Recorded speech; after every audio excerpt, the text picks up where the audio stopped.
I'm Brittany Lewis with Forbes Breaking News. At a Senate Appropriations hearing on Tuesday, Defense Secretary Lloyd Austin and General Mark Milley testified on the DoD budget request.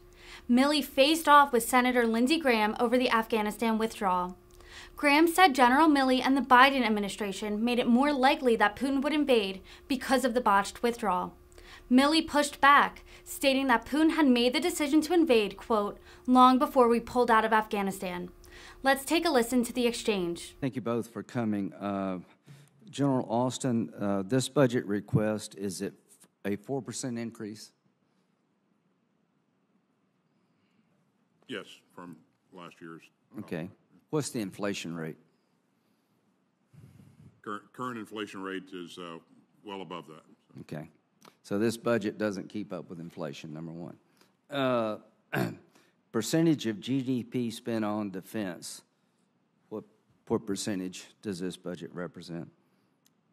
I think it's 3.1. Okay. How many times have we been below 3% since World War II? I don't know, Senator. Well, you need to look it up. 1940, 1999, 2000, 2001.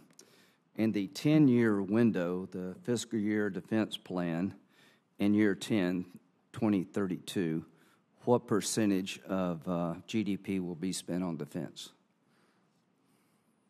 In the 10-year window? Yeah, FY 32. The trajectory on, where will we be in FY 32? We should be a bit above where we are right now. Now we're at 2.4% if the numbers I've been given are right.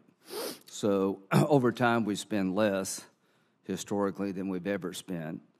And given the 10 years that I'm looking at, I don't see a real peace dividend out there. How many current battle force ships do we have in the Navy?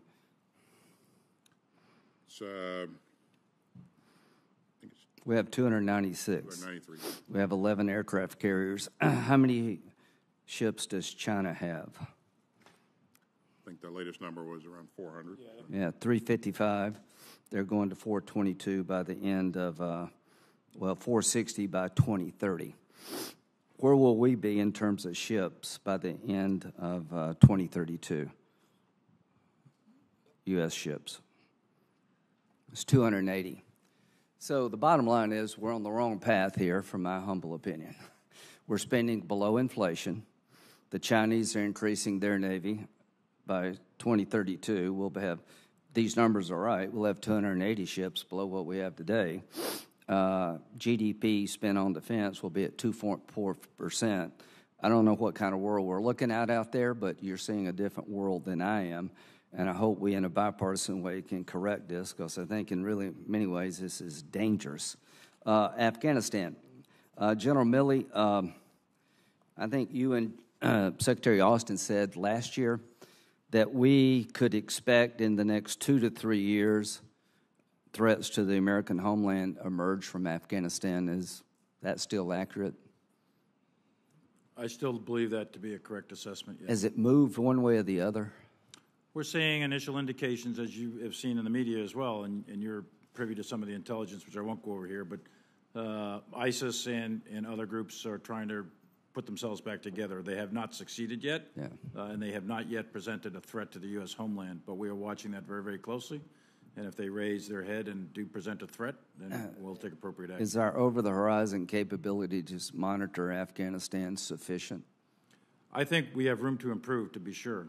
We do have I don't want to do anything anything right.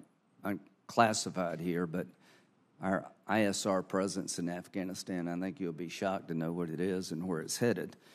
To both of you, you advocated for troops to remain in Afghanistan. Is that correct? It's the president's decision, but that was the position of both of you. Is that correct? That's correct. I want to be clear, Senator. I support the president's decision. I know, but the recommendation you gave, I want to be clear, was it would be better off to have a residual force. Is that accurate? And sir, you know, I will never convey what I say. Well, the record's replete with the fact that it was, and I just want to compliment you both. I'm trying to compliment you here that I thought that was the right decision, that pulling everybody out of Afghanistan was a mistake. Do you believe that our withdrawal from Afghanistan made it more likely that Putin would invade Ukraine? I think that President Putin made his decision to invade Ukraine long before we pulled out of Afghanistan, to be very, very candid. Why didn't he do it before? Why didn't he do it before? Yeah. I think he was preparing the force. Last year, he ran a very, very large exercise and in getting the force ready. Why did they invade Crimea when they did? In 2014? Yeah. I can't answer that question right Well, now. I think it's because I've got a theory here. Say again? that, with all due respect, that Afghanistan sent the worst possible signal to our adversaries and our allies. President Biden and Secretary Blinken have said they have no regrets regarding our withdrawal from Afghanistan. Secretary Austin, do you have any regrets? Senator, as I said, I support the president's decision. Okay. And again, you know, What about you, General Milley? I deeply regret the loss of 13, 11 Marines, 1 sailor, and 1 But soldier. yeah, I do too. I regret the loss of everybody we've lost over there and all the wounded. But do you have any regrets in terms of our national security, that maybe we made the wrong decision? Senator, I'm a soldier, and I execute the decisions that I'm told to make. And I don't think at this point it's helpful for me to express regret or not. Fair enough. So I want to work with you both. Chairman Durbin's been great on Ukraine. We want to do more, not less. We want to send a signal we're in it to win it. And I appreciate the robust response. It's getting better every day. So thank you both. In terms of the budget before us is inadequate to the threats we face, and over time is a disaster, and I'd like to fix it. Thank you.